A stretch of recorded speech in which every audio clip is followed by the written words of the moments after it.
Hello, everyone, and welcome to another Uncharted North collab. My name is Gabe, and today we're going to be playing Duality, a brand new RPG from Mimics and Misfits. If we could, let's go around the table and introduce everyone, and then have Duality's creator tell us all about this game.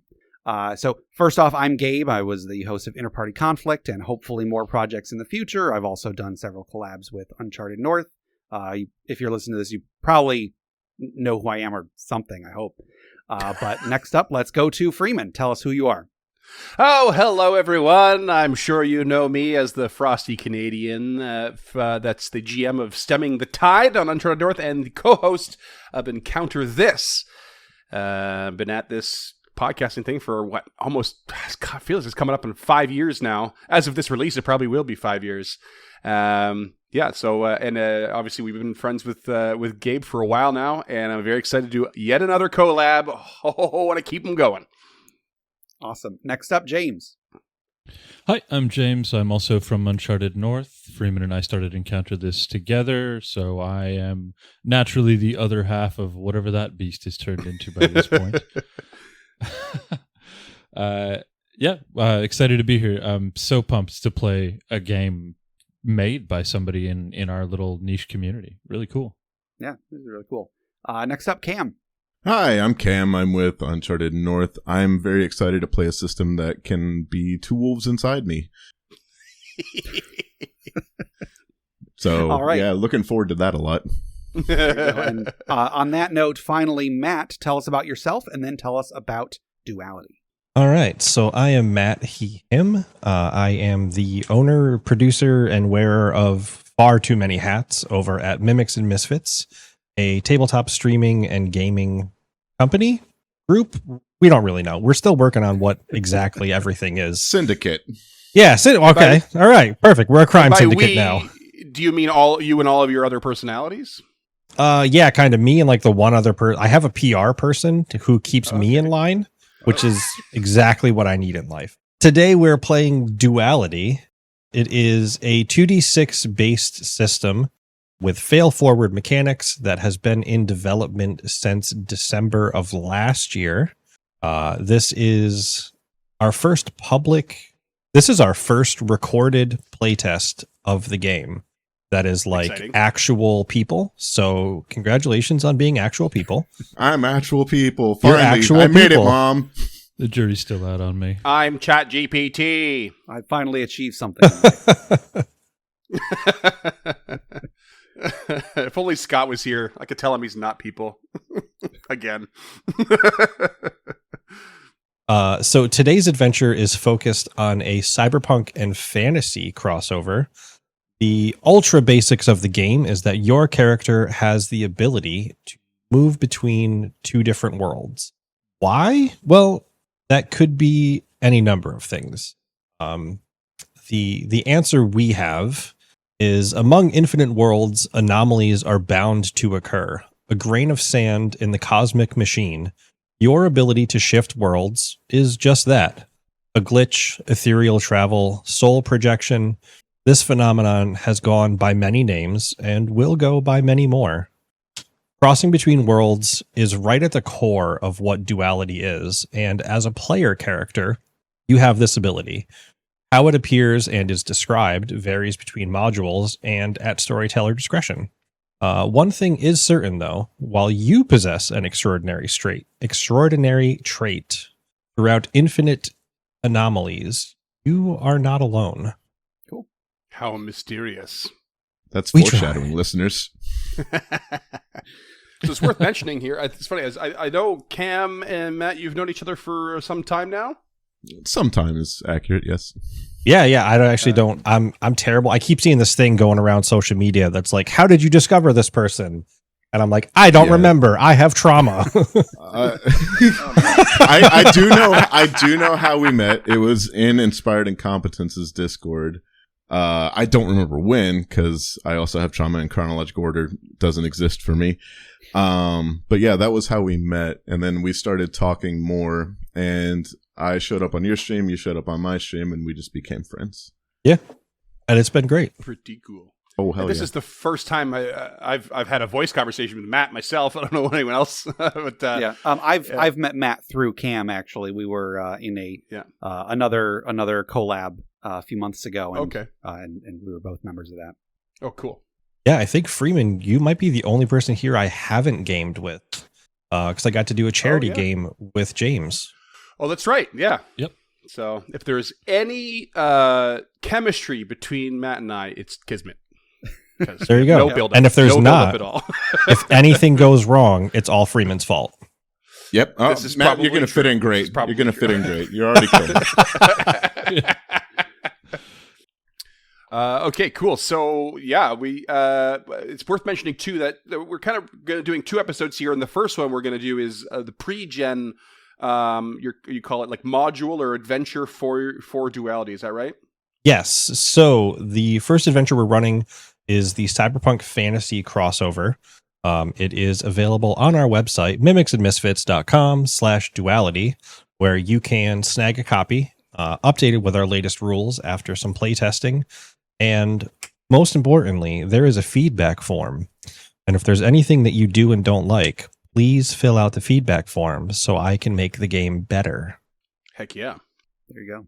No, I love the idea of like just somehow like you're kind of blending 2 separate genres as you go, but like they're also separate from each other. I'm really interested to see how that plays out. I'm super curious. So we're gonna stumble through this first episode because we kind of don't have our heads around how the game flows. We definitely haven't mastered the rules. Not even Matt has mastered the rules. He says that is accurate. I have actually run this adventure 3-4 times. Okay. Oh. And it's a surprise every time. Everybody, just like any tabletop game, your game plan never survives the players. So I'm excited to see what you all break and what needs adjusting. Okay. Cool. So we're going to stumble through this pre-gen one, and then Matt's done a sort of custom one for us that we'll do in the second episode. And hopefully we'll have a little bit more flow in our presentation for that once we've stumbled through this one. So do we want to do like a round table of the characters we've made, or do you want to start by like introing the scenario to us and then do the round table? Like, what are you thinking? What are we thinking? So let's go. We'll jump right into the adventure, and I will pick on people to find out what their character is. Perfect. You pick on or just pick? Just pick on. So Cam. Okay. Oh boy, I knew what I was getting myself into. I did it anyways. More incoming trauma. Whee! Your datapad chimes as a new job comes in. The heads at Vartalox Cybernetics want you and your crew on board to recover an advanced cybernetic leg enhancement. Something yet to be released to the market. It was stolen 3 days ago. Security footage attached to the message highlights the markings of a local crime syndicate, the Draconic Brotherhood. Led by a woman known as the Dragon, her underground bar is known to be crawling with guards, gang members, and some of the seediest folks in Neo Eternus. Your crew has been chosen for your unique ability to skip worlds. Perhaps whatever's on the other side is easier to navigate. 5,000 credits ahead says for you to get the job done. Would you like to introduce your character? I will be playing Rio Mahini, and they go by they, them. They are bald with an intricate lines of tattoos that faintly glow. The tattoos are digital in this world, and their eyes are a striking purple with a lot of earrings and nose rings. And you can tell they have a slight and slender build. And they look at the datapad and just go, well, I guess they need a leg up on the competition. And we'll go ahead and immediately... God damn it, Cam. You can't tee me up like that and not expect me to just knock it out. I know. And so I'll look down on my datapad and make a couple of hand gestures to begin sending out summons to my different crewmates. And I think I'm going to send the first one to Freeman. with a meeting to meet us at our favorite bar, Pear Wasp. Pear Wasp? Instead of Applebee's, yes. I did not get it. I was like, that was a strange combo of words you just threw at me. Oh, if I had done Fig Wasp, that would have been better. Damn it. Don't tell the audience why. Don't. That would be better, but it's canon. It's part of a franchise. I message you back and say, no, I don't like. They don't let me in Pear Wasp anymore. Let's go to Fig Wasp. So we're going to Fig Wasp.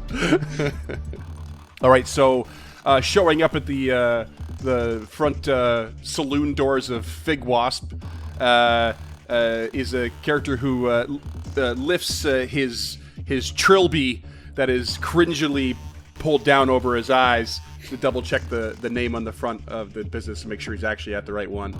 He's not going back to Pear, and he waltzes in, and he's kind of average in all respects. Average height, average build, average everything. And he's just wearing simple clothes. And he's probably one of the few people you would ever see, at least in this group, that's not really cyberpunked out. He's wearing very simple clothes. Doesn't really have any obvious electronics on him or body modifications.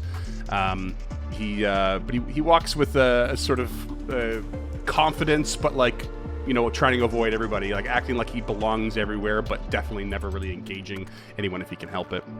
And his name is Po Boy McGillicuddy, and he always has on hand on his belt a bottle that has like this really kind of like old school New Orleans like style, like on like a Peychaud's bitters bottle, like iconography and artwork, and it just says in big old letters, and thank you James off mic for this. Dr. McGillicuddy's size surprise.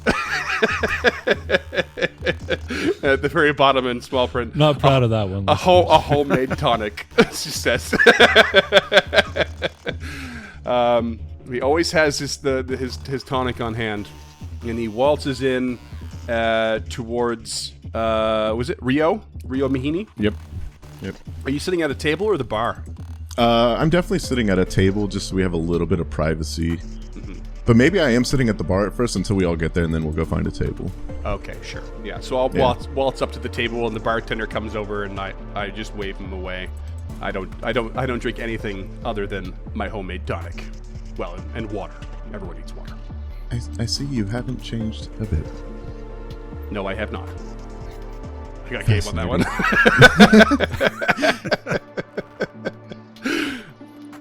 You could have at least ordered a water to be polite. I'm not gonna make the guy work for nothing.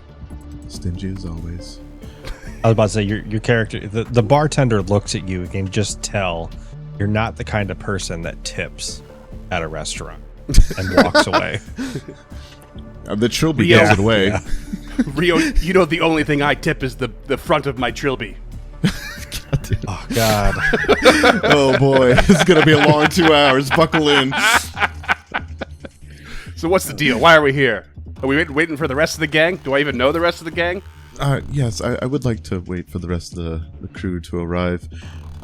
So, assuming everyone got an invite, James and Gabe, who do you think would show up first? Who's going to be on time? I would say probably not me. I would probably be a little bit late for reasons I will get to in a moment. Okay. I would imagine right, that Seven James. shows up exactly on time. They have this demeanor of having important and better places to be all of the time. They seem constantly busy and hunched and just never, almost frenetic. Like their being is best described as frenetic. Any semblance of gender has been long since stripped away by this techno-organic virus that possesses the majority of their skin, and it manifests as like these metallic, shiny blue pustules. What little skin is left is pale, and they have like this shaggy, black, greasy hair that hangs down over their eyes a good chunk of the time, and are just annoyed at having to be here. Is the fear that Seven is going to walk into Fig bees. What the fuck do we call this place? Fig wasp. Fig wasp. Fig wasp. It's not difficult. Is the fear that Seven's gonna walk into Fig Wasp and have some little kid be like, "It's a Bebop and Blueberry"?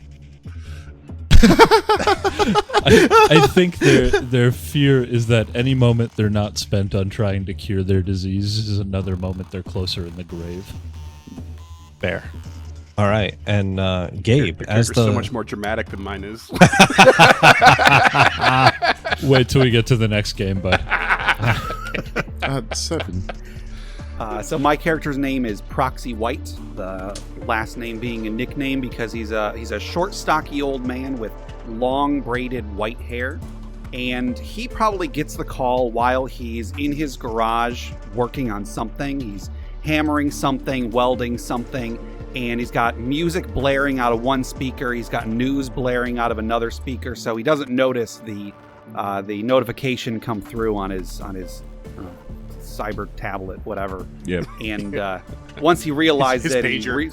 he sees the call. He sees what time it is. He starts grabbing all his stuff, pulls on his jacket over his tool belt, pulls a gadget off the counter, shoves it in one pocket, grabs another gadget off another shelf, puts it in another pocket, then realizes he doesn't have his keys. His keys are in some other pocket. Starts rifling through, and then just shrugs, leaves some stuff behind, leaves a trail of bits and bobs as he hurries out of the garage. Eventually arrives at Pear Wasp.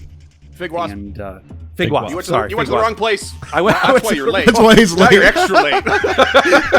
There you go. And he sits down at the table and actually pulls out food he brought from home from another pocket and starts munching on that. And when the server comes over, he says, "No thanks, I'm all set." Rio just cringes at everyone in their crew, remembering why it's been so long since they've done a job together and why they can't take them anywhere in public. Kicking yourself for not remembering. Don't meet in a bar with these guys. Yeah, Like, just go to the park. Just go to the park. Just go to the park. So, oh god, I've gathered you all here today for a job, and I know you're all busy. I know you have your own things to do. And 7, I do appreciate you showing up.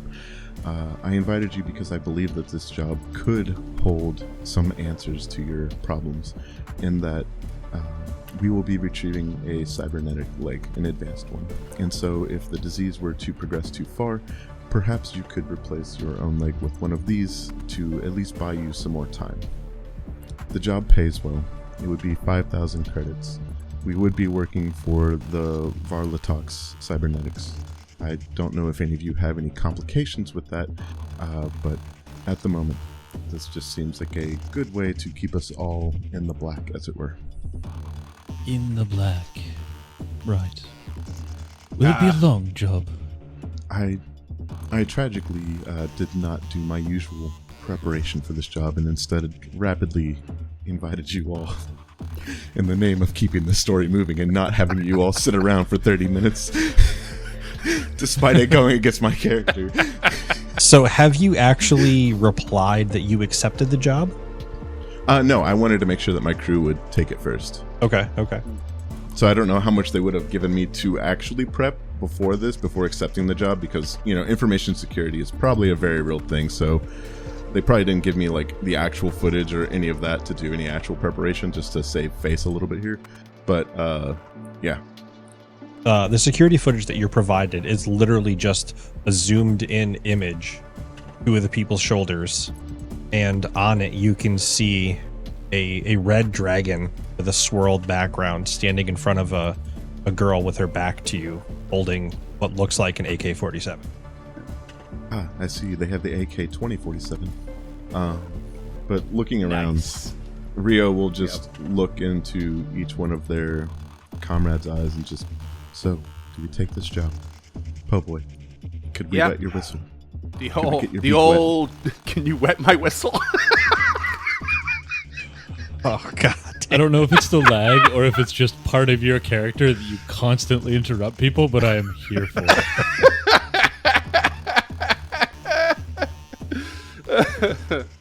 I'm in the market, always in the market for a new trilby. them things are expensive. Gonna get one with a feather next. I'm in. A real dandy. You know it. I do. That's why in some circles they call me Dandelion. Already breaks eye contact. Like, no, enough of that. Please, God, please get me out of here. Looks over pleadingly towards Proxy and Seven, like, please don't leave me alone with him. Please. Proxy pulls Seven. some papers out of a pocket and sifts through them and finds a few bills that he still hasn't paid from who knows how long ago. And he looks up, takes a bite out of the chicken leg that he brought with him, and he says, "As long as the money's good, so am I." Seven leans back, blows their bangs out of their eyes, and just nods. I don't know Rio. who's more cringe. You're all competing for first place. I love it, though. It's never changed. So Rio will look down at the pad and click the green accept and then wait for further information. Oh, shoot, someone else already accepted. Oh, the job's gone. All right, guys, we'll get him next Episode time. 6 months later, there's a new job. The same leg, stolen the again. same job. All right, this time, click. So actually, there was an identical leg in another building. Yeah. What are the This chances? time, Yeah. we meet in the park. It's a shame the fig wasp burned down. The So, infestation. so Rio, as you accept, you are sent a location of a drop box about 2 blocks from where you are to stock up on weapons and gear or heading in the club. All right. I believe we have a means of gearing up provided by our employer. Rio will slip like 100 credits to the bartender just for putting up with our bullshit and just like wasting their time, and then just usher everyone outside. What kind of car does everyone drive, though? I'm a little bit curious. I really hope Pull Boy walked here. Boy. Or drives just like the ultimate beater, like a Toyota Corolla from 1991 that's still running somehow. I think Proxy took the bus, to be perfectly honest. That's fair. That's fair. No rush at all. I mean, you're already think late. Po' Boy- What's a few more minutes? Po' Boy showed up on a Vespa that you're not quite sure he owns. When did you get that, Po' Boy? When did I not? Forget I asked. Seriously, forget I asked. What does that mean? I'm still developing his personality, guys. I don't know what he's like. Oh, we noticed. Yeah. Anyways, if you'd like Right. to all get in my car, we can go there together and get this going. Seven gets it. My character, Proxy, is going to call shotgun. I like to think you and Po' Boy both compete for it. Just like, shotgun, fuck! And that's just a I thing don't with you even two. think Seven tried. Yeah. Seven just went for the back door. Welcome Like, to Duality. ready Are to we just sit in the middle. or outside of the car? Oh. We all climb into the car, whatever seat. Po' Boy doesn't care which seat, but there's just one very important thing. Is just as the final door closes, you just hear Po' Boy say, "Hey, Proxy, you got any more of that pocket chicken?" Jesus Christ. That's a good question. we He speed off fishes into the- around for a little while.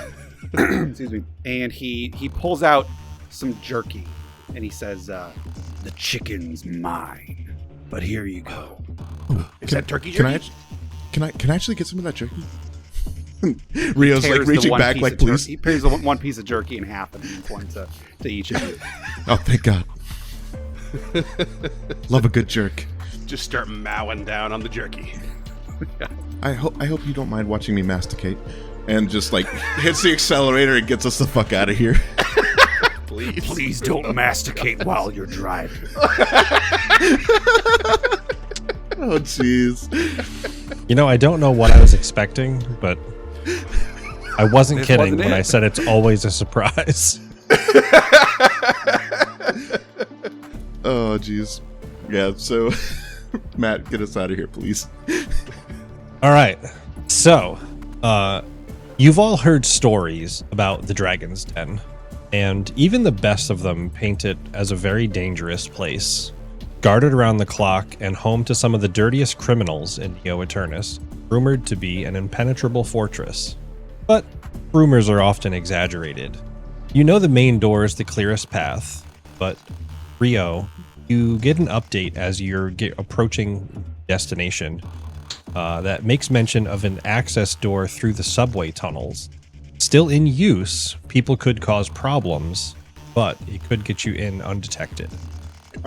So basically we have discovered a secondary entrance into this place if we want to. Yep, you receive a notice that you could gain access through, like if you went down to the city's subway system. There is a maintenance tunnel that could bring you up into the bar. Can I use an intuition roll or a preparation roll to kind of figure out if that's seems like a good idea? Yeah, go ahead and make an intuition roll for me. All right, intuition. That is an 8.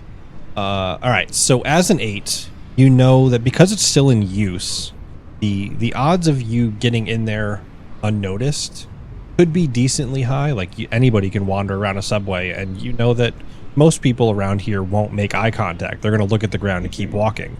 The noise of the subway, though, could alert people coming in the maintenance stairs. Okay. Could I create like a sound dampening barrier or something like that with creation, like foam panels using garbage around? Yeah, out of subway tunnel garbage, you could absolutely give that a go. Is there an aid mechanic, Matt, or no? There is, but it's usually with resource points for bigger things. Gotcha. Okay. That's a 10 on the die, and I add my 2 for creation for a 12. Is that right? Yeah, so a 12 is a major boon. So picking up all your supplies and heading down to the subway tunnel, Rio kind of shows you around where the entrance is. And as expected, most people don't give a second glance, except for Oh Boy gets some odd looks from women passing by that give him a wide berth. It's the hat. It is the hat. It's too much for them. Jeez, please no. So 7, as you're walking through, you can see different blankets that have been discarded in the tunnels, or people's clothing that they forgot, and happen across somebody's band bag where you see 3 blankets that have been sewn together, and you're relatively sure that you could cover the door and keep it pinned in place while the door is open, dampen any sound from following you up the stairs. They will make that happen. Then they will do that. As you clear the maintenance tunnels, you find yourself in the restroom of the small bar in the basement of the Dragon's Den. Oh, thank God, I say as I walk over to one of the stalls. Nice. I'll just be a minute. Don't worry about me. Everybody be cool. Act like you've been here before. In a bathroom? I couldn't I was possibly. just thinking the same thing. In the bathroom. Oh, God. So I'm so sorry, Matt. Don't. You're fine. So moving further in, lights flash on a dance floor in the far corner, drawing your eyes to it and past all the scattered tables. Along the wall to your left, there are 4 long booths, only some of which are occupied. The door you exited swings on loose hinges, leading away from the bathroom. And behind the bar, over here, behind the bar sits a red door, and a man wearing a beat-up cowboy hat looks up and nods at you. You buy a drink, you sit down, and you don't make any problems. Understood? And waves you to one of the empty booths. Rio will nod, curious what gallon hat that is, before sitting down, ordering a red wine. If they don't have that, then just whatever they have on tap. They get red wine on tap. Yeah, why not? Is it Franzia? Franzia? Just get some Franzia. A delightful vintage. You said it was a cowboy hat he's wearing? Yes. Yeah, eyeing that. Eyeing that. Ooh, is that the cattleman brand to style? Ooh, maybe it's an open crown. Do you think, po boy? Do you think that's a 10-gallon or a 15-gallon hat? It's whatever it is. It's got gallons, and I want them. Gallons. Fill those gallons with my noggin. Oh Jesus! Po boy should start collecting hats. For Start. trait. What do you mean start? Freeman actually did say that trilbies aren't cheap and po boy needs more hats for money for hats. So, oh jeez. For the briefest of moments, he shifts his trilby and you just see a beanie underneath. Rio will just order for everyone, assuming I know their tastes. Just quietly usher everyone back to a table. Proxy just takes whatever's available. Okay. So you can see the other 3 tables are occupied with a variety. Where's my thing? Variety of folks enjoying a drink, sitting and chatting, and you can see their weapons very obviously on display. Billy clubs, pistols at their hip, and one that appears to have some kind of data pad attached to his wrist. Behind the cowboy at the bar, you can see a pump-action shotgun, and he is actively wearing brass knuckles on his. While the dance floor over here is pretty bumping. There's no one dancing.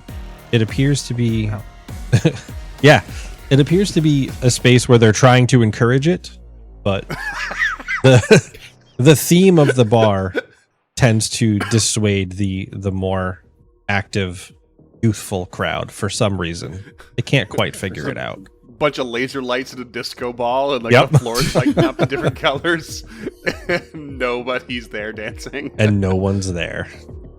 What is the action to switch to another world? So you can glitch to change to the other world. Would you like to peer, or would you like to just move? Is there a difference in resource cost, or is it just a look and see? So look and see depends on whether or not you're being sneaky about it, and disappearing is you just swap sides. As a note, you are in a room full of people, and if you vanish, they will notice. Yep. Okay. I'm with it. Look and see. I might have a chance doing that kind of sneaky. Is I have secrecy. Yeah. One of my go-tos. So I'd be happy to try and just what's the look and see? I don't remember reading that part of the. So go ahead and make a secrecy check if you want to do it without being noticed. Okay, and I just add my secrecy +1. 7. And real quick, while I think if y'all are okay with it, Rio will nod to Po Boy, knowing that they are good at this, and we'll try to drag 7 off to the dance floor to try to create a distraction to help with if that's a thing we can kind of do here to help. Okay, yeah, I love that. All right. So would that be all eyes on what? People are dancing in this place? If 7 is okay with it, I don't know if 7 would be okay or open to this. Yeah, they'll go. They're nonplussed about it, as they seem to be with everything, but they'll absolutely follow you. I imagine 7's as nonplussed about dancing on the dance floor as James is. James loves dancing. Yeah. James cuts a rug. James cuts a rug, and we all know it. All right, so Rio and 7, can I get a fitness check, please? Fitness. Is there a penalty for not having? There is no status penalty bonus? other than you could roll a 2 and fail. I rolled a 4. Oh no. 4 is still a success. 7. Oh yeah, this does not have the updated difficulty chart. I take that back. 4 might not be a success. I think it's a minor complication. 4 is a minor complication. So, as you're both dancing up there, it's passable. It's good public dancing, and you see a couple folks come up and start to join you. Oh, that's not As they do, Po' Boy, you are peeking in to see the other side. I think so. I rolled a 7. My Okay. trilby is pulled almost down over my nose at this point with my secrecy attempt. All right. So, in an odd series of events, Rio, you see the folks that approach look back towards your table, and you can see the glowing light of Rio peering through the fade here, see the other side. And your failure at dancing doesn't come from a lack of skill, but instead from hip checking this person to prevent them from looking directly at Po' Boy while the path is open. Nice. Excuse me. I'm sorry. Oh, come on! This isn't a fucking hitting. This isn't a mosh pit. We're here to dance. No, I am sorry. Can I roll a discourse to try to smooth this over? Oh yeah, no, you're good. Okay, never mind. They eventually will back down, and Po' Boy, on the other side, you see the depths of a spacious cavern. You want to go ahead and move yourself to that map quick. Okay. Spacious cavern. A path of rocks leading up from here. You can see, as the path escalates, a number of lizard folk patrolling around. A shaman turns and looks at you, sensing the glitch, before moving back behind a pillar of rocks and heading deeper into the cavern. Okay. But this is just a look-see, right? So This is just a look. But they've caught the glitch, or they've caught me. Shaman runs away with what are the other lizard folk doing? The other lizard folk are just walking around and patrolling. They are armed with some basic slings and spears. Nothing terribly threatening, you don't think? Just kind of making sure what's happening in the space. And have they caught me too? Like all of them did? Nope. just Just the shaman. And not so much caught you, but caught the energy of what you're doing. Okay. While I'm disguising my words with holding a drink in front of my mouth, I'm going to say, "Po' Boy, what do you see?" We got some real scaly types on the other side. One of them saw the glitch, took off. It's a cavern, some kind, went deeper. Is there too many for us to take? Good question. Is there too many for us to take, Matt? There are 6 lizard folk. So one of the great features of Duality is that very often combat numbers equal out. There are 6 lizard folk in this room carrying swords, spears, or slings, and the shaman that wandered off. Or there are 6 folks hanging out in the bar, weapons available, and the bartender sporting a shotgun. Okay. Okay, and we're familiar with this sort of duality of worlds already, right? Yes, You this said that is early on, so. this is what your group is hired for, because you have this special ability. Okay, in that case, Po' Boy's like, well, the one that took off, kind of turns his head towards the bartender. We probably have a better chance on that side than this. Assuming my idea is that the one that the shaman is equaling the bartender, but the bartender's still in the room on this side, so that's one less target. Yeah, that's the If we basic switch idea. over. Can I safely assume that we notice the glow disappear and I bring 7 back over to the table to be part of this discussion? Yeah. Okay, perfect. Let me get you caught up real quick. Yep. Can I do a Chronicles on what Po' Boy described? Yeah, go ahead and make a Chronicles check for me. I think that's a 7. Okay. That's a decent success. So, thinking on what's on the other side, you know a little bit about lizard folk. Often, if they're setting up in an area, especially in a deeper cavern like that, they may be serving as guards for something other than lizard. You know that they're often not necessarily pressed into service, but awed into service, as though serving in religious fervor. So is this kind of like kobolds and dragons, just to tie it back to like more traditional D&D and Yeah, Pathfinder? yeah. Okay. So there's probably Okay. You do know that the leader of the gang is called the Dragon. Hint, foreshadow. Right. I said that at the beginning of this. But anyways, Shadow. It's a giant gecko. Well, before It's just we the Geico hop gecko. realities, we should keep in mind that most lizard folk are in the service of something larger, bigger, probably more dangerous in this case, one could imagine. so Like a toque to a sombrero. Got it. I wish Yes, that you made an sense. simile. We all know that toques are more dangerous than sombreros. Thank you for clarifying that. For our American listeners, toques are the Canadian beanie. Rio will take a moment to take in the surroundings. I believe that we could step into the bathroom and swap to the other side without being noticed immediately. Right, we should all go at the same time. It's not obvious. We should hold hands. We should hold hands. Yes, we should hold hands and then just pass each other toilet paper underneath the stalls when we run out.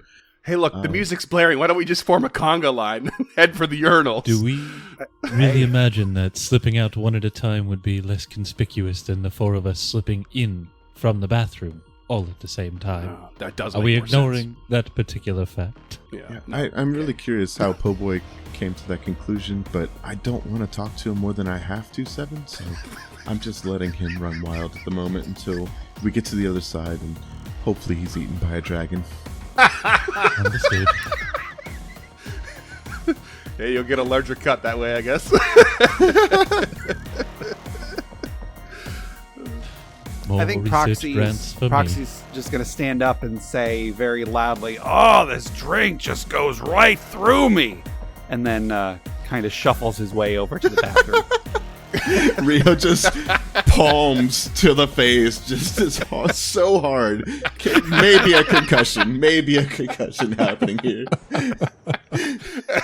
Po' Boy follows your lead. Just stands up and goes, "Oh, these spicy wings just go right through me." Just goes to the washroom. At this point, Rio's hands have apparated through the back of their skull, and they're just done. They glance over at Seven. And I think Seven's gone. I think Seven used all the commotion to roll with infiltration to just slip out of reality in the booth. That's a 10 on the die with 1 infiltration is an 11. Oh my goodness! Oh, You okay. can turn around and 7 is just gone. So 7. Po' Boy's imagining Seven and goes, "Oh, these photons go right through me." I'm so sorry, Matt. No, you're fine. Oh, no, so no, I know. 7, that is a minor boon on infiltration glitching. Is there something in the bar, table, a chair, a person, you would like to bring with you? A cattle prod. Just bring me, please. Get me out of here. God damn it. Yeah, a cattle prod or some sort of like taser weapon. I don't think they have an interest in killing, but they definitely want to hurt as badly as possible. Okay. The Batman approach. So as you stand up and slip out of the space that you're in, you palm a small grenade that you bought behind the bar as you shift to the fantasy realm and see it turn into a firebomb scroll. Oh. Sweet. So, if I can ask a question, so do we change at all to match the fantasy setting, or are we still like whatever we were before? That is up to you. So each person can decide how does shifting to the fantasy realm change your appearance. Rio is just gonna stand up, sigh, and go, "I get IBS from my friends," and then just walk into the bathroom.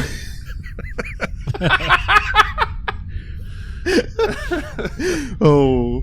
Rio, as you're walking into the bathroom, you hear the bartender shouting, "Where the fuck did you get food?" as the door shuts behind you. Jesus Christ. And then now we're in the bathroom, door closed. We can now attempt to glitch over. Oh yeah, you can glitch at any point. Yeah. Any point. Okay. We're just trying to make It's sure just not noticeable. Yeah. Yeah. obvious. All right.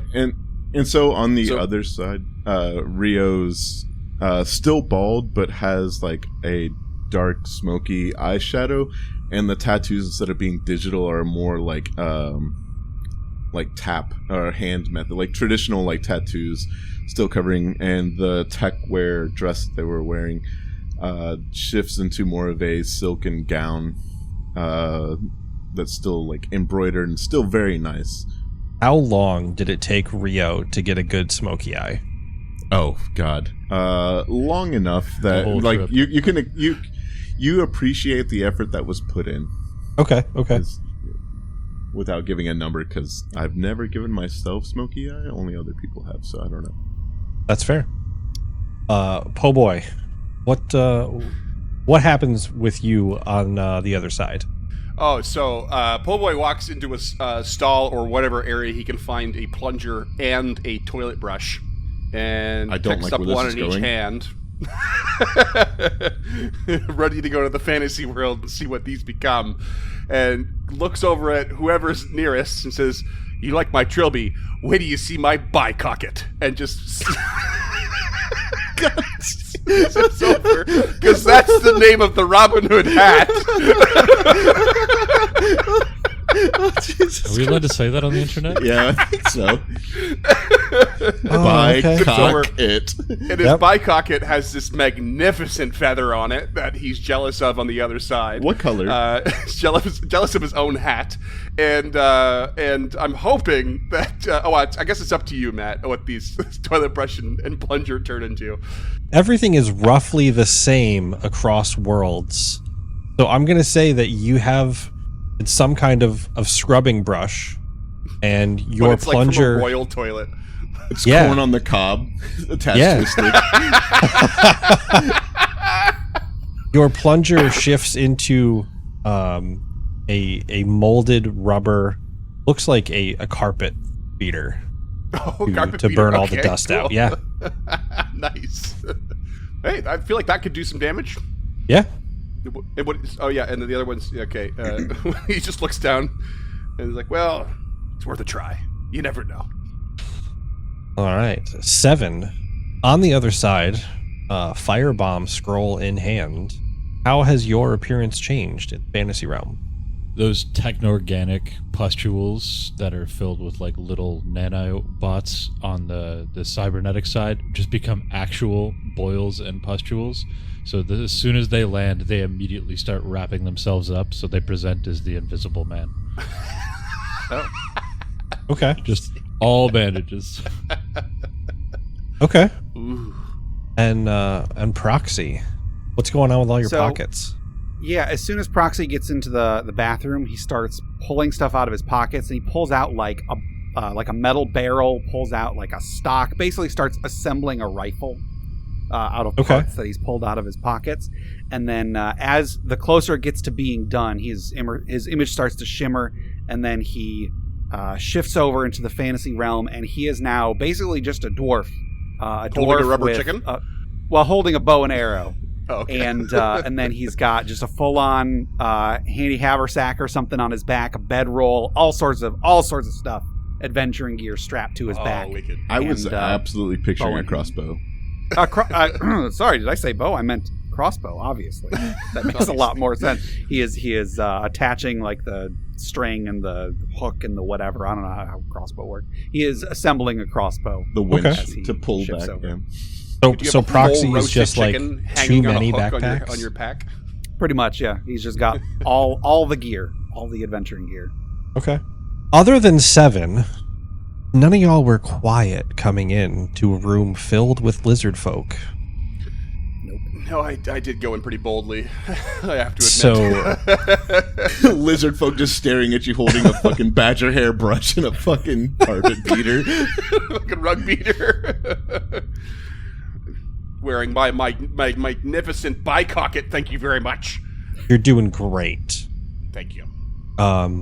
You see them start to scatter about the stalagmites that dot the floor. As water drips into pools, they rush through it and start shouting, "Intruders! Intruders!" No. We're supposed to be here. We're supposed to be here. You here to meet with the shaman? Yes. Go ahead and make a discourse check for me. And while Cam does that, one of the important things about being a fail-forward system, Duality will allow you to do this, and you can say you are there to meet with the shaman. Now, you have a major boon.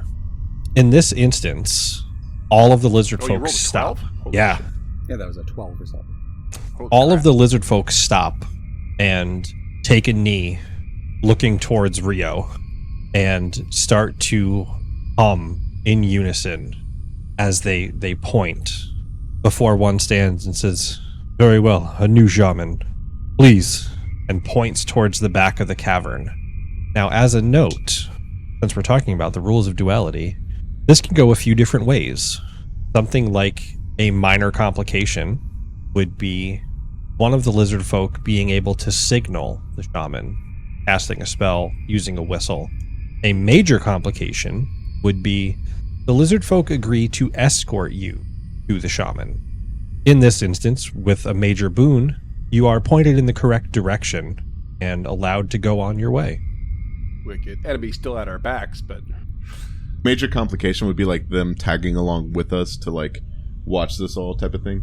Yeah. So major complication is they you are clearly They agree. here by special means, and you're gonna do the thing, which is the goal of the game, and then they just make sure that you reach your destination safely. Okay. So Rio will gesture, harmonizing with their hum, and then quietly but quickly stride forward in the direction they point towards the shaman. All right. The direction they point is the far side of the cavern, where you can see a dimly lit opening. Light flares through the opening with rhythmic consistency reminiscent of breathing. As the final chamber opens before you, the heat in the space is painful to deal with. Sweat begins to drip from your brow almost immediately on entering the room. The rhythmic flames burst forth from what first appears to be a collection of red stone before your eyes adjust, taking in the large red dragon that lays before you. ooh, baby. Boy, yeah. I'd like to run my grubby little hands through Proxy's pockets and attempt to create some sort of flame retardant or flame-proof cloak, just with the heat increasing. Okay.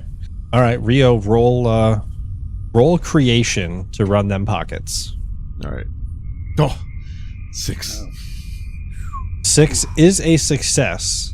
As you rummage through Proxy's apparently bottomless bag, The footy giver duffel. footy giver duffel. Great. Why are you here? To go to Pear Wasps. Big Wasp. No, Duffel. never pair. Pear Never wasp. pair. Always big. Big wasps. No, Pear got said first and it's stuck. That's it. It's all it's in here that's now. what I wrote down. Yeah. Amazing. I am happy you're here. This is you're making me laugh a lot. That is why I'm here. Amazing. So as you run them pockets, you do come across a few different items and cobble together. Are you attempting to make one just for yourself or something to shield the party? I think with the 6, I might have been trying to help shield the party, but I only make enough for myself. Just like I don't find enough of the materials, and it's like, what is this? The silvery thing that's used in emergency blankets? Mylar. Mylar, yeah. And so like there's still like just like a silk cotton blend of fabric that I'm able to fashion into a cloak, unless you say otherwise. But I think that with a 6, I probably only get 1. Okay. Yeah, so you are able to quickly fashion a cloak to protect yourself from the heat. And as you do, the dragon watches you and paws at its hoard. Who are you to enter this chamber and look upon my hoard? Amongst the items, put down the brush. Just want to say that brush, and I kind of like cowboy hand over my tonic, my side surprise. Yeah. As you look over the hoard, you can see a rather tall boot laying at the top of the pile, as though a recent addition. And using your connection between the cyberpunk and fantasy worlds, can feel the pull of your objective. Do we swap back to the other one to see where we are now? Or do y'all want to fight a dragon? I'd imagine we're behind the red door. You would be. Can I do another secretive look-see? I do want to talk to the dragon. No, because we've worked together on many jobs in my brain. So, like, I know that as the hand is shaking over the tonic, that Po' Boy is probably trying to sneak a peek. And I don't know my chances of beating a dragon at this, but I would like to maybe discourse or something, whatever you feel is correct, storyteller, to try to distract this dragon just into like platitudes of like how great they are, and just, you know, we're coming to pay respects and things like that. Okay, so your goal is to buy time for Po' Boy, right? Correct. All right, Rio. How do you engage the dragon? What platitudes do you offer? What words are you giving the dragon in place of a roll? As soon as that's done, could I roll intuition on their success? Yeah. Would I have any clue as to this dragon's name or titles? Could I do an intuition roll before I go into this, or you could make a Chronicles check for me. All right, let's give it a try. 10. 10. Okay. So you recognize this dragon as Murit the Clever. Murit the Clever, we come before you in supplication to bring you honors and new treasures. We know that you are a clever and insightful dragon, and we come to learn and to help you grow your hoard. And I can keep going if you want, but I don't know how long you want me to. That's fair. Empty platituding. You see the dragon puff up a bit as you talk about how intelligent and wonderful he is. I do enjoy the assistance of others. I hear you are blessed to commune with our shaman. Before we accept, what treasures do you offer?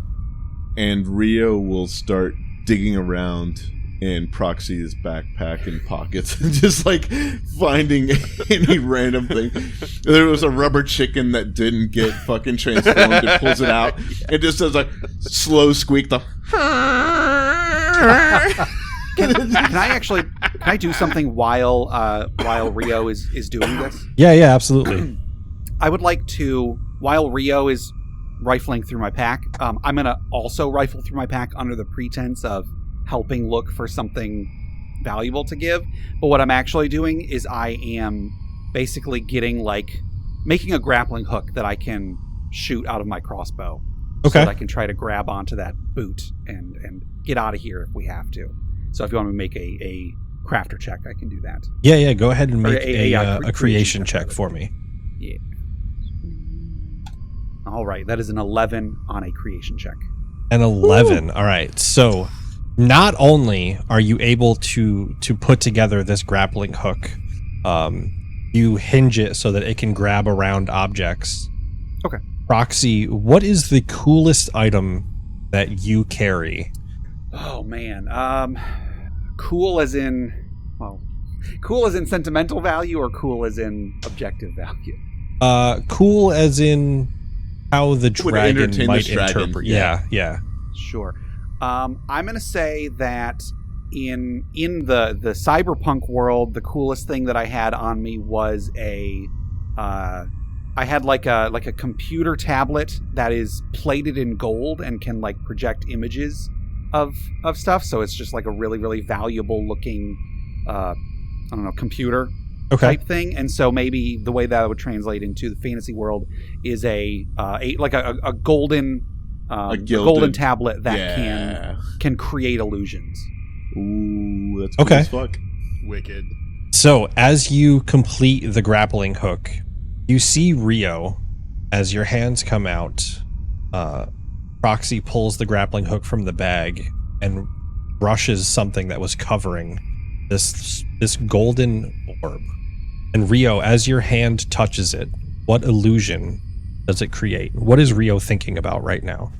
Rio is thinking about finding something that is going to inflate this dragon's ego, and so the illusion is a pile of like gilded books, where the books that have like the gold on the edges of the pages, Okay. and are just like encyclopedias and dictionaries and thesauruses, like just every sort of like knowledge-based book that they can think of. There's So just as you're- one golden rubber chicken on the top, you can't get it out of your head. It's the Somebody get golden that rubber chicken. just a little squeak, yeah.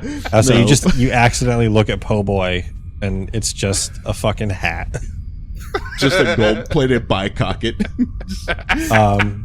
So yeah, as you brush up against the orb, you see this amazing library's worth of books appear in the space around you. And the dragon looks and is like, How do you do such things with no words? What is it you have there? Oh, great Merit. This is a magical item found afar, brought to you to bring you happiness and to supplicate ourselves before you. It is a magical item that will show you what you most desire and bring it to reality. And you feel a puff of steam blow across you as the dragon reaches out a claw for the orb. Rio bows, holding the orb above their head in supplication. At this point, can I do my look-see across? Yeah. So, Po' Boy, peeking across, are you being sneaky? I am. Okay. I rolled terribly, though. I rolled a 6. No, you're all right. A 6 is still a success. So peeking into the space on the other side, you hear a number of people laughing and can see a packed room where there are storage lockers on each wall, each with a guard standing next to it. At the back of the room, there's a large desk with a woman holding a shotgun and arguing with a man standing next to her. She appears to be holding the cybernetic leg. Okay. So, sorry, in the dragon room, is the shaman in there? Yes, the shaman is in the With back of dragon? the room. Yeah. And as Now a we have note, this woman and a guy with a shotgun. so you have the woman, the guy with a shotgun, and there are 8 guards in the room. So comparative, the cyberpunk world, there are 8 guards. The gentleman standing next to the gang leader and the gang leader. In the fantasy realm, there are 3 lizard folk patrolling with spears, the shaman, and the dragon. Okay. So individually, they have different levels of power, but collectively, they're equal across the world. This is the idea, right? Yep.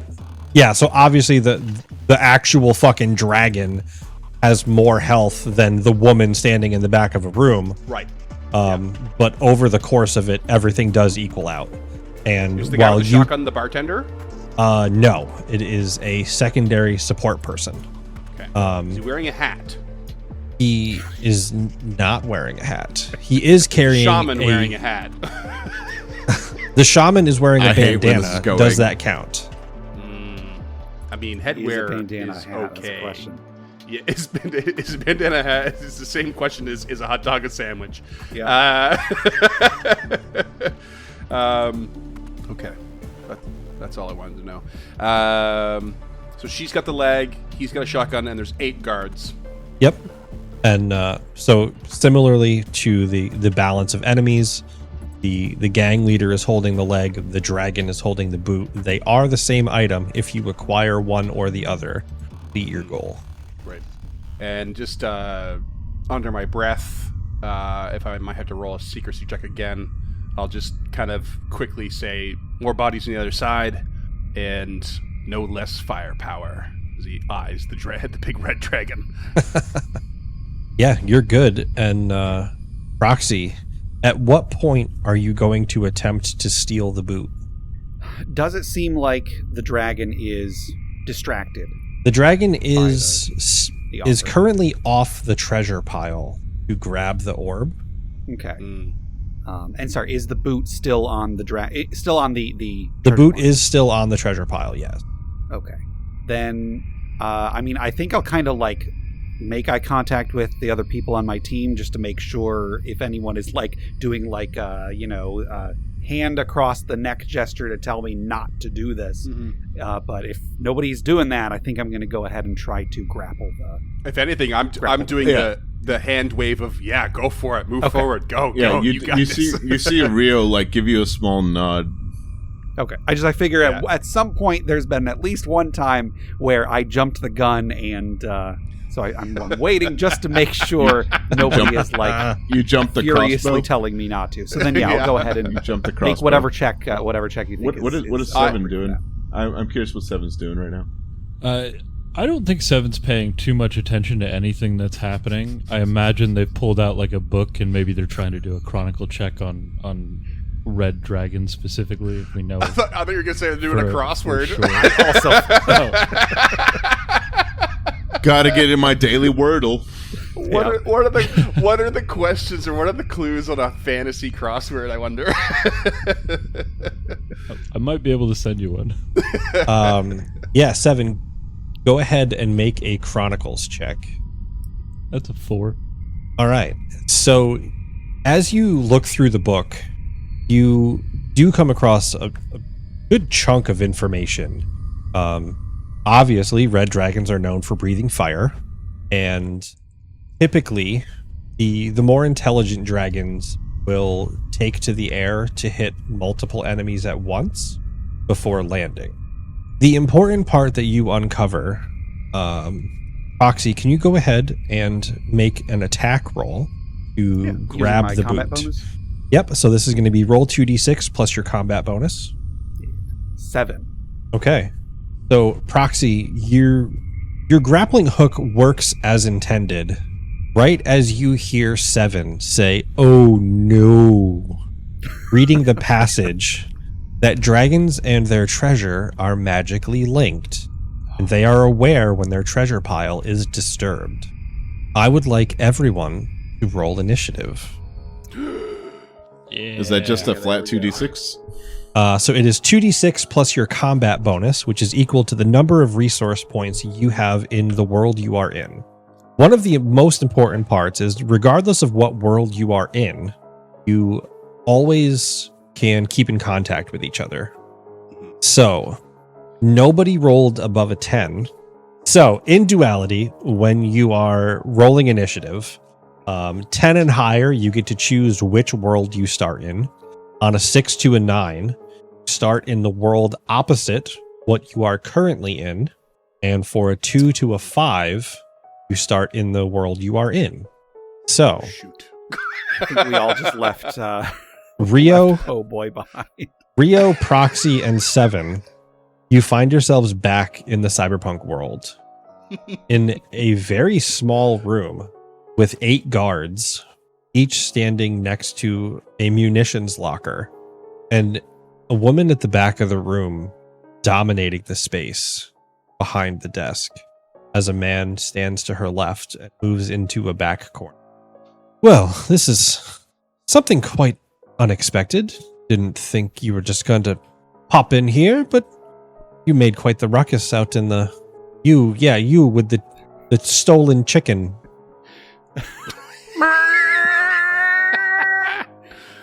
So what is it you want? Go on, speak up. Okay, so hold on a second. So did I get the boot or not? Uh, I guess the question is, am I currently holding the cybernetic leg, or Right, did something did you else blip happen in because with I'm the in a leg different in your world? hand? that is a good question. Oh boy. Right. You did successfully grapple the boot. So as you shift to the cyberpunk world, proxy, coat and all, you are standing holding the stolen cybernetic leg. Amazing. And as this woman finishes her sentence, you see her level a double barrel shotgun at your chest. So I'm just going to go ahead and write everybody down in order, Okay. and then we'll get started. Rio looks over. Cheese it? I mean, Rio, important for you to know, you are no longer holding the orb. Okay, that's fair. Rio, you are first in initiative. Standing in this space, you can see the guards all around you pointing weapons towards you as the dragon in this world threatens Proxy with a double barrel shotgun. So a little bit about combat in Duality. Everybody gets 3 exertions. You may use those exertions to do things like move, attack, aim. I have a whole list of them because that's how the rules work, right? Oh, okay. I didn't know. of course. So during combat, you can make a combat move as one exertion, allowing you, in Theater of the Mind instances, to move one range category, whether that is near, far, or distant. I'm sorry, engaged, near, far, or distant. You can take aim. So taking aim removes your penalty for making a distant strike. If you do not take aim, you take a -1 penalty to your roll for each range increment that you are away from the target. You can make a close strike. Obviously, you're going to punch somebody in the face. You can use an item. So available to 7, you have that grenade in Cyberpunk world. Or you can unleash your unique exertion. More powerful use of your abilities that could culminate in a large attack. Could be a way to distract enemies, convince people to flee. And one of the latest features we've added is combo move, where multiple players can spend resource points at one time. So for example, if 2 players wanted to join Rio in a combo attack, 3 of you would each spend a resource point and describe how you attack together, take down whatever enemy you're targeting. Okay, so since I am first, I want to just go full flashbang and tattoos go off to try to blind this person and all the people around me. And I think, since we've established that we've been on multiple jobs, like, everyone in my crew kind of knows that's my ammo. Like, the second a fucking weapon is pointed at any of us, it's just it's blind time. Like, fuck all of this. Because Rio is not much of a fighter, but knows how to, like, use cover, knows how to use angles, and knows how to blind people. So I would like to just attempt to just tattoo flares, digital script just speeds up, and light, the lumens just go through the fucking roof as I, like, push these tattoos to their limit and attempt to blind everyone in the room. Okay. So, spending a resource point and using an exertion to do this, you all see Rio start to glow at flashlight intensity first, as Seven and Proxy close their eyes, well prepared what is about to happen, and lighting up like a neon sign in a darkened room. The room fills with technicolor light, and you see the gang leader cringe in pain as her eyes turn violently, and hear 2 bodies hit the floor. And when the light returns to normal, the 2 mooks closest to the gang leader are on the ground, holding their heads like they just looked at the sun for 5 minutes. Oh, boy. Wow. That's brutal. In the distance, you hear Rubber Chicken go off. No, sorry. No, but yeah. Is that how many? Is that 3 actions or 3? That exertions? is one exertion. You have Okay. 2 remaining, and as a note, because you spent a resource point in the cyberpunk world, you no longer have a combat bonus here. That is completely fair. I did what I came to do. I am going to cheese it for the door and attempt to open it, and if it doesn't open, unlock it. Okay. You can cheese it for the door, and you walk out to see you are standing behind the bar in the Draconic Brotherhood's club. To your left is the dance floor, and straight ahead of you is a room full of armed patrons. And the bartender with the cowboy hat? The bartender with the cowboy hat is immediately to your right. Yeah. Somehow, I don't think Rio is going to try and grab that hat for me. Rio snatches the hat and pulls it in front of his eyes. No, I'm just kidding. Don't tease me like that. No, Rio will spend their last exertion to. You said that was one exertion to get outside? Yep. Yeah, so you've gone from near to far. Gotcha. You could go from far to distant. I would like to. Can I use an exertion to calm everyone in here and basically kind of lie to them? Be like, it's all handled inside there. They just needed to talk to us for a second. Or is that not a part of? No. Go ahead. You hear and, going in the other room going, my eyes, my eyes. They saw some really weird porn. Don't mind me, okay? Go ahead and make a discourse check as you try to explain the security guards uncovering 4chan. God, that's a 7. You can hear as the patrons kind of look from one to another, and they don't entirely buy what you're selling, but they're leaving. Whatever is happening, to see you come out of the room and start making excuses as they hear people scream in pain, they want no part of it. Yeah, not their business. Heard.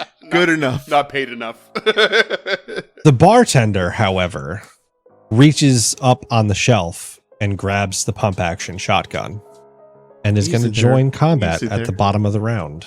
No, please. Nice. No. Reconsider. 7. It's your turn. How many exertions are they from the being back in the bar? So 7 is currently in the cyberpunk world. It would be one combat move to get you out to the bar next. Okay. 7 will turn to Proxy. Proxy, you should make a break for it. As she looks down, or as it looks down at the grenade they're holding. And 7 will delay, if that's a mechanic.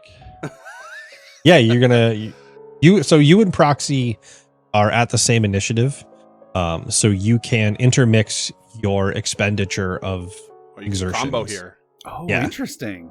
Okay. Okay.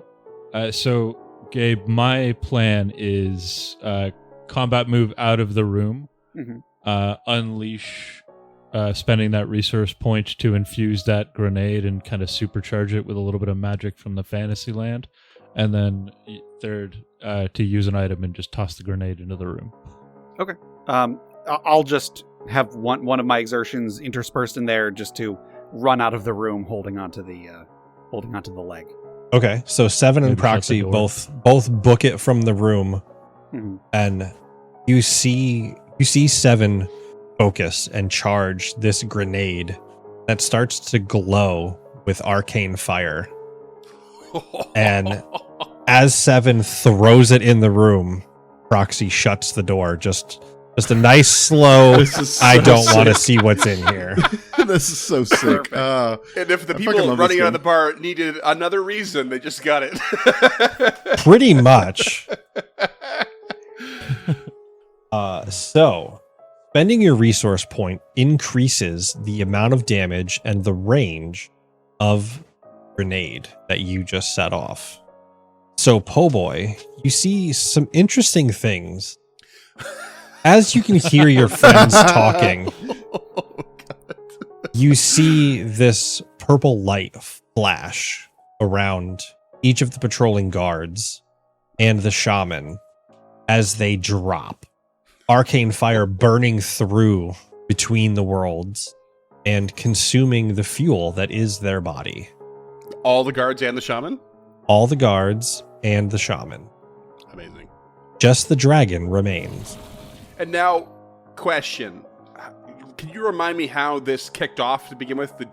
Who turned on us? Was it the dragon turned on us? Yeah. The dragon turned on you as Proxy stole the boot.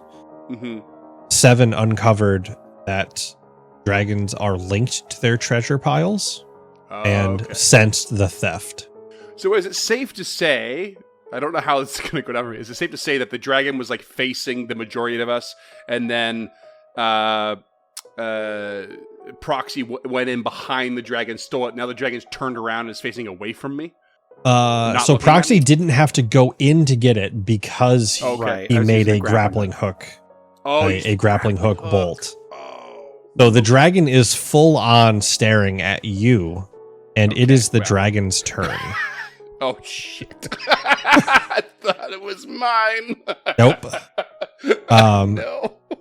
Proxy, I believe you have one exertion left, and then that will bring us to the dragon's turn.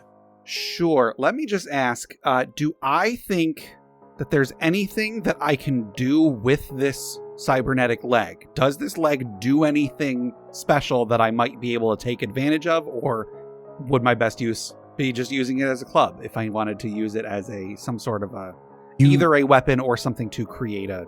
You could best use it as a club unless you are prepared to... Unless Proxy is prepared to cut off his leg and stick on the cybernetic leg. Oh, gosh. So it doesn't have like a quick...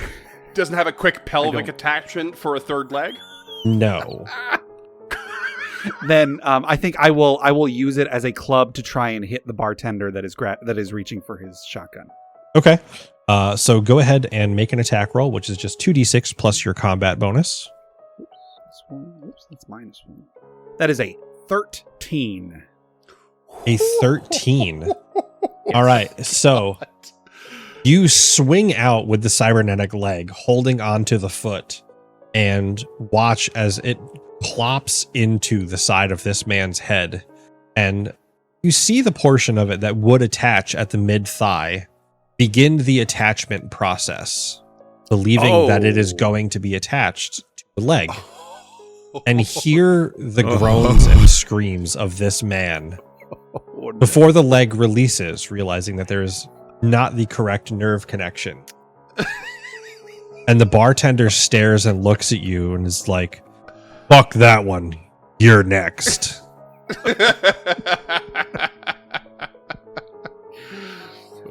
Well, that's my turn then.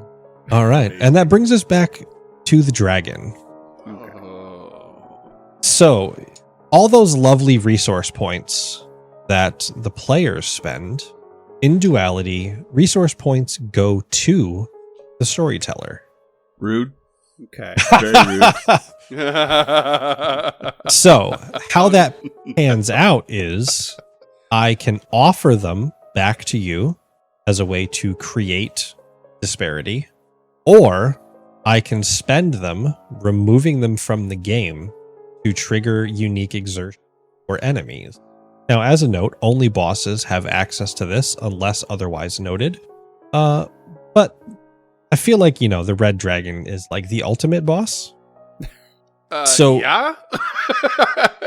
If he isn't, I would be more scared. That is fair.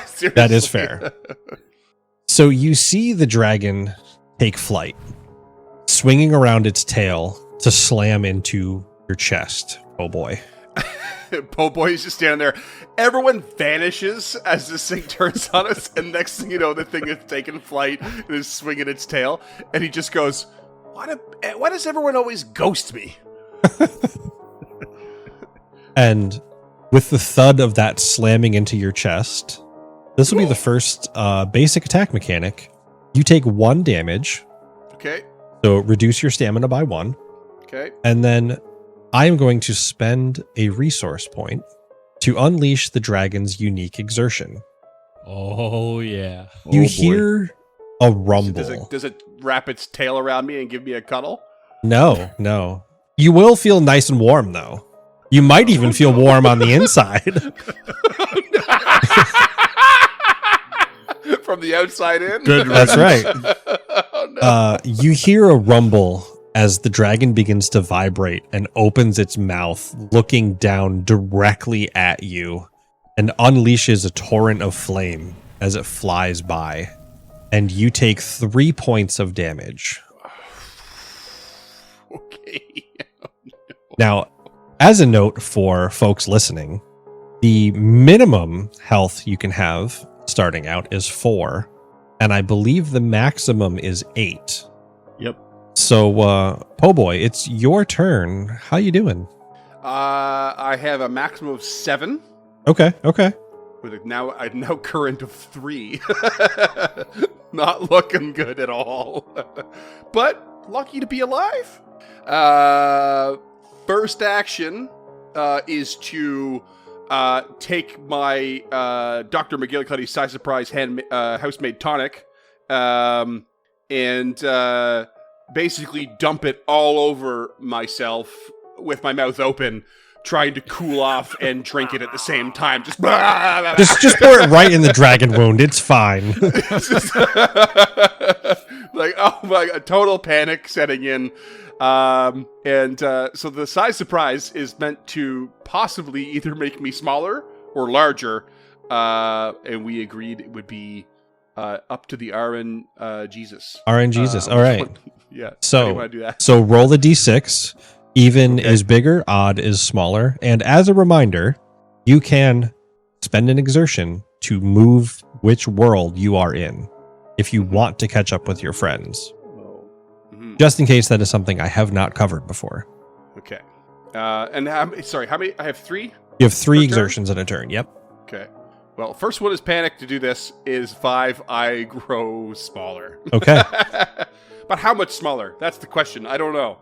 I imagine like a myself like taking small swigs of this, and it changes me. Now I've just dumped it all over myself. What do Okay. you think? So we're going to go with a range. Okay. I'm going to roll 2d6. Yeah. 2 is you shrink to about half your size. 12 is mouse size. You're going to be somewhere in that range. And the answer is 8. So you are roughly the size A of... porcupine? yeah, sure. Porcupine, gopher. I'm just making a reference back to our Some very sort of first dinosaur. collaboration for these. Yep. Shout out Elemento Peas. If you haven't listened, you gotta listen. It's ridiculous. Somehow you've become a doctor with a PhD all of a sudden. So it's lockpicking the hearts of people or something. I don't remember.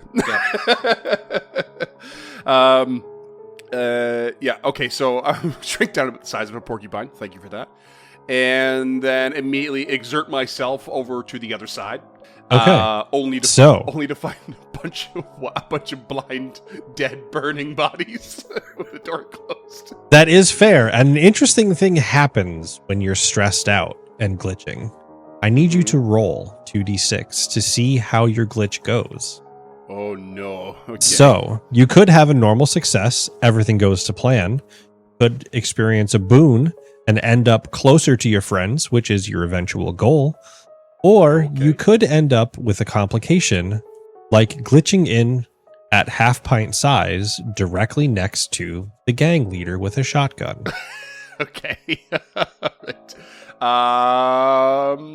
Okay, rolling just a flat 2d6. Just flat 2d6. 6. 6 is a success. So you shift worlds from the exact spot you leave the fantasy realm and find yourself standing in a room still slightly on fire and can hear a woman coughing at the back of the room. Clearly I something immediately heinous check has the happened. condition of my trilby. Your trilby is not doing great in the smoke in this room. Oh, come on. You see the little bit of this hat needs to breathe. you see the little bit of metal as you pop it off quick. The metal that rings the actual cap starts to tinge. Oh, no. All right, got to get out of this room. What's my visibility like? Visibility is okay. So you can see the path out, and you could use your final exertion to walk out into a very interesting space right now. Isn't the door closed? You close the door behind you, right? Oh, yeah. Does that take me an extra exertion to like open the door? Nope. Or I could just do it with the full move? Okay. Yeah, you would just head right out there. Show up in this room the size of a porcupine, smoke everywhere, someone coughing, bodies all over the floor. Quickly check the trilby and just start running for the door, away from the person coughing. Rio would like to use their reaction to stomp the small porcupine-sized trilby wearing motherfucker. Gonna stomp out that No, vermin. it doesn't make it better that you're smaller. It doesn't make it better that you're smaller. Nope. So I'm running away from the cough under the pretense that we have done lots of missions before, and I've heard all of these characters cough. And it's definitely not them. No. Yeah. So, Plus, you can away understand. from the cough. You can understand us across realities. Yeah. Like you do Oh, right, know right, what we're true. saying. Yeah. So Yeah, but let's just lean into the fact that I got hit by a dragon and I'm panicking. So Po' Boy, as you panic and sprint for the door, Proxy and Seven, you hear the pattering of little feet, and then a heavy thump as something slams into the door as Po' Boy jumps to reach the handle. oh crap!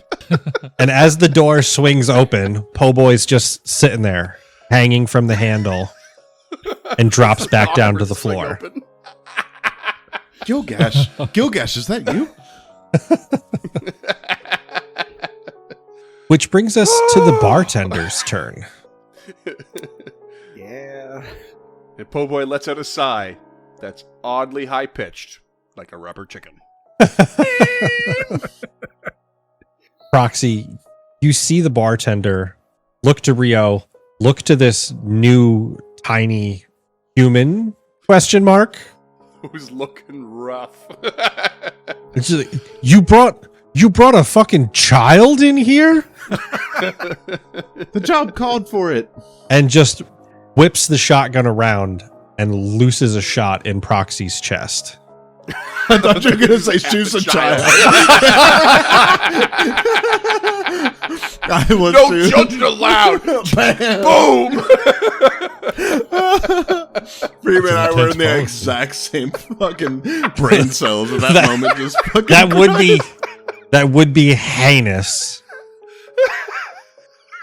So the bartender whips around, shoots Proxy in the chest, and then brings the shotgun around, like uses the momentum of the kickback to swing around and not pistol whip because it's a shotgun, but whip.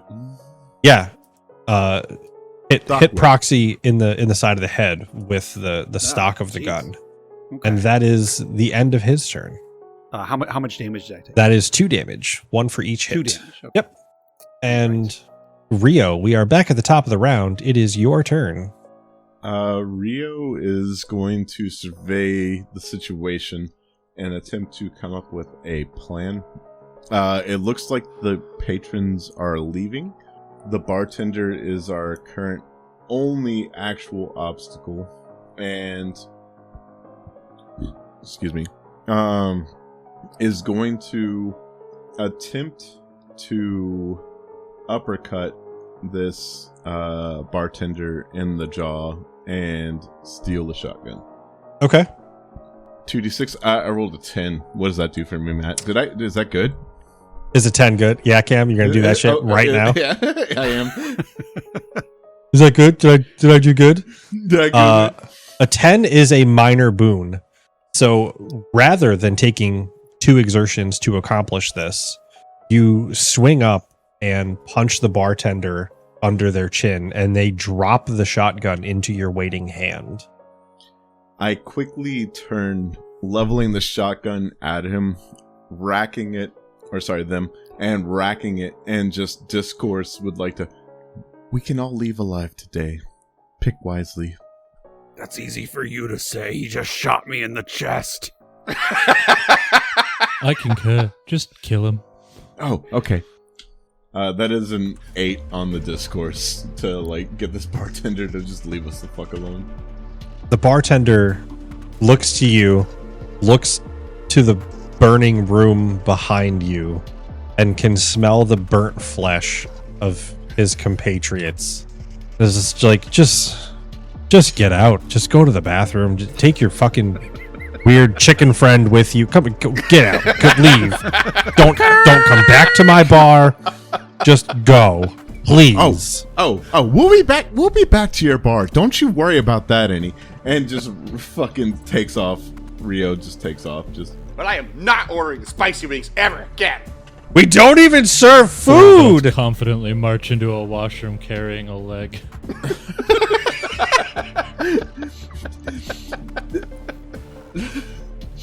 Proxy, quickly with the leg.